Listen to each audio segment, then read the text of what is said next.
Welcome to my channel.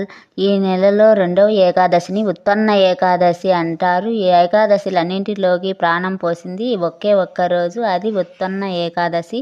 పురాణాల ప్రకారం ఒకసారి మురాసురుడనే రాక్షసుడు దేవతలను వేధిస్తున్నప్పుడు విష్ణుమూర్తి యోగనిద్రలో ఉన్నాడు. ఆ సమయంలో శరీరం నుండి ఒక దివ్యశక్తి వెలువడింది. ఆ దివ్యశక్తి ఏకాదశి దేవి.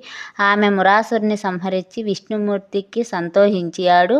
ఆమె ఆశీర్వాదిస్తూ ఏకాదశి వ్రతం చేసేవారికి నీవే రక్ష అని వరమిచ్చాడు. అందుకే ఈ ఏకాదశిని ఉత్పన్న ఏకాదశి అంటారు. ఈ ఏకాదశి జయంతిగానే జరుపుకుంటారు.